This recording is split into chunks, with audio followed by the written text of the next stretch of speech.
Geocentrism. How can the Sun go round the small Earth? By Malcolm Bowden.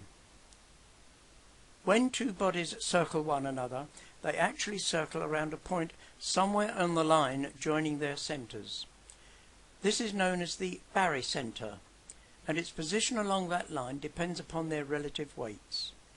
If, say, one body is twice the weight of the other, then the barycenter will be 1/3 of the distance along the line from the larger body. With our planetary system, if we consider just the huge Sun and the Earth, which is minute in comparison to the Sun, then in the heliocentric model, the barycenter is only slightly displaced from the centre of the Sun. This raises the question, in the geocentric model, how can the huge Sun circle the tiny Earth? Before we deal with this, we will show that we have a clear example on this Earth of a circular movement that has nothing at the centre to hold it. In the heliocentric model, the Earth is rotating once per day in an anti-clockwise direction, and the Earth's atmosphere rotates with it. Air at the equator travels with the Earth at 0.46 kilometers per second. When an area of low pressure develops in the northern hemisphere, the air at the equator moves north to fill it. As the air moves to a higher latitude, its circumference is smaller, so the air has to start to move around the Earth anti-clockwise to maintain its rotational speed of 0.46 kilometers per second. Similarly, the air near the North Pole has little rotational speed, so as it moves to a lower latitude, which has a larger circumference, it must slow down and move to its right to keep the same rotational energy it started with. These two flow patterns combine to produce the well-known cyclone of rotating winds. Now notice carefully what is happening. We have here a huge mass of air that is rotating around a centre, yet there is no central body that is attracting it. This circular movement is entirely due to what are called Coriolis forces that automatically produce these circular motions seemingly from nowhere. There is nothing at the centre that is holding it there. This is an important aspect of these Coriolis forces. Now in the heliocentric model, they are called fictitious forces because they only appear to be forces that change the direction of the moving portion of air. In the geocentric model, these movements are produced by the rotation of the huge mass of stars around the Earth, and they are real forces, not fictitious forces. These Coriolis forces, caused by the rotation of the stars, not only produce the circular air movements in the north and south hemispheres, but also produce the oblateness of the Earth's equator and the turning of a pendulum swing at the North Pole. These two are used by heliocentrists to prove that the Earth rotates in space, but they are far better explained by the rotation of the stars around the Earth, which causes exactly the same effects. Now let us examine these Coriolis forces in the geocentric model of the whole universe, which includes all the stars, galaxies, the Sun and the planets. This huge mass is circulating around a stationary Earth once per day. The effect that the rotating stars have upon the heavenly bodies is known as Mach's principle, and this is the code word used by secular astronomers to refer obliquely to the geocentric model of the universe. I have dealt with this subject in my YouTube video, Geocentricity, Satellites and Mach. In applying these forces in a geocentric model, it becomes very difficult to picture because we are so used to dealing with local physics, inertia, acceleration, kinetic energy, etc. These are all produced by the mass of the stars.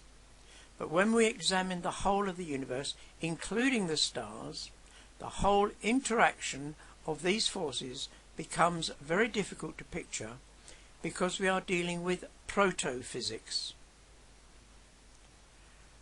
The whole concept of how these forces operate is completely different to the more familiar local physics. Just how different is referred to by Barbour and Bertotti in their very important article, Gravity and Inertia in a Machian Framework. They say, the equations describing the motions of the universe as a whole, protophysics, are quite different to the equations describing the local bodies in a given cosmological environment, local physics. The strengths of forces observed locally are determined cosmologically, quoted in the opening summary, emphasis MB.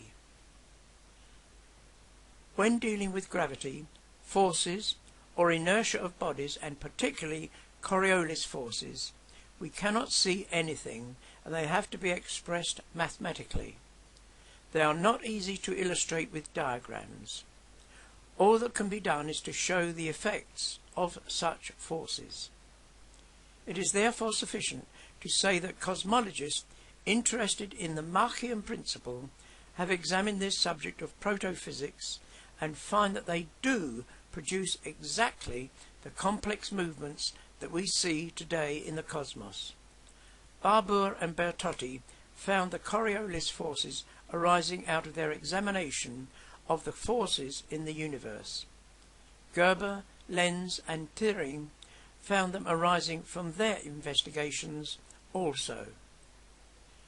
They find that the resulting Coriolis forces play an important part in producing the geocentric rotations of all the celestial bodies that are observed today.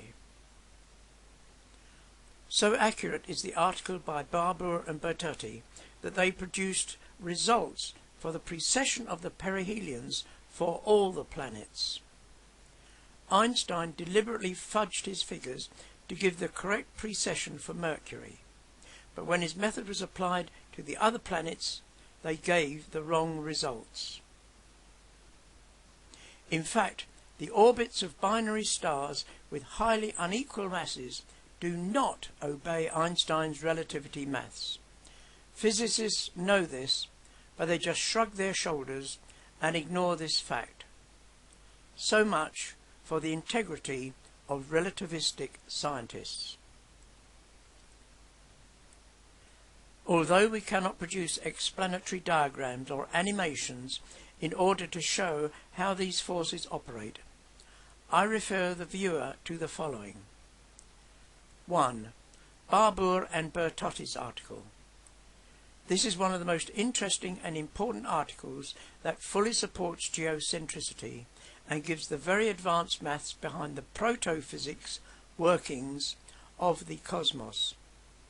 It is on my website at www.mbowden.info/barbour.htm.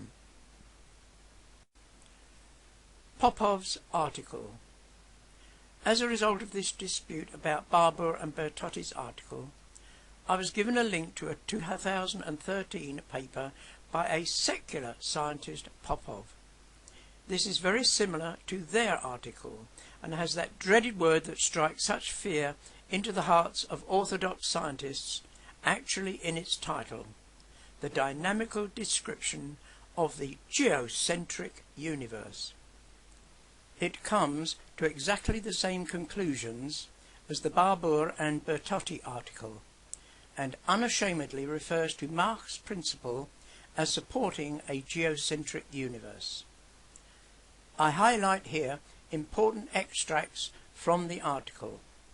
Those wishing to read the whole paper can pause the video. I have also put the paper on my website. The Dynamical Description of the Geocentric Universe. Luka Popov, University of Zagreb, Department of Physics. Abstract. Using Mach's principle, we will show that the observed diurnal and annual motion of the Earth can just as well be accounted as the diurnal rotation and annual revolution of the universe around the fixed and centered Earth. This can be performed by postulating the existence of vector and scalar potentials caused by the simultaneous motion of the masses in the universe, including the distant stars. Quotes. Nevertheless, the physicists and philosophers never cease to debate the various topics under the heading of Mach's principle, which essentially claims the equivalence of all co-moving frames, including non-inertial frames as well. Mach argued that if one could rotate the whole universe around the bucket, the centrifugal forces would be generated, and the concave-shaped surface of the water in the bucket would be identical as in the case of rotating bucket in the fixed universe. Mach extended this principle to the once famous debate between geocentrists and heliocentrists, claiming that both systems can equally be considered correct.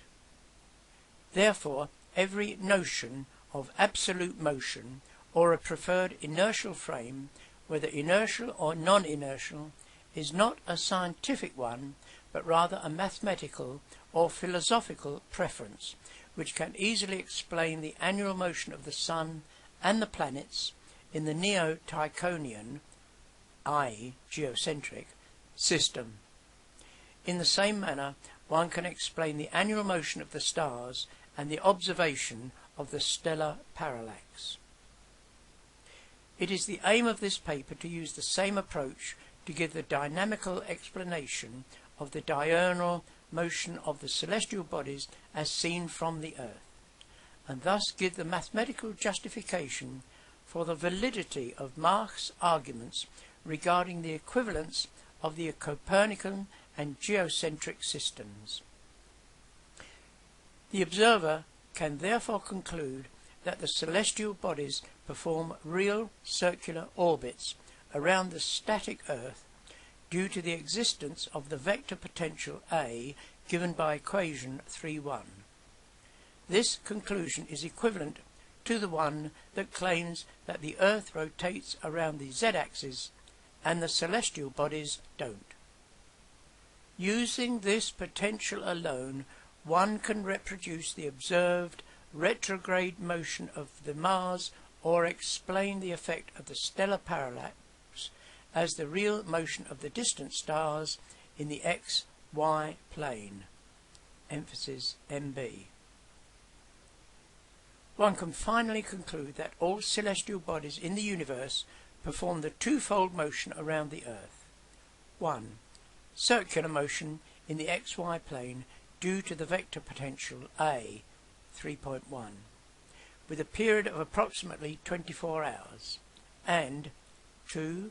Elliptical orbital motion in the XY plane due to the scalar potential UPS 3.5 with a period of approximately 1 year.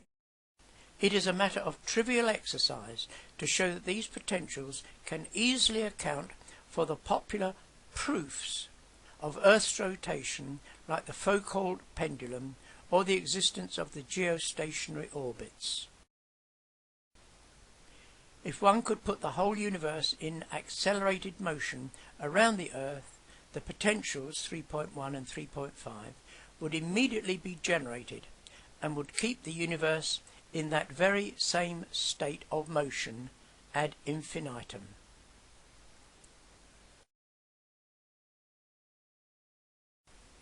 Thus we have at least 2 articles by secular astronomers, and there are others, demonstrating that the geocentric model is as viable as the heliocentric model.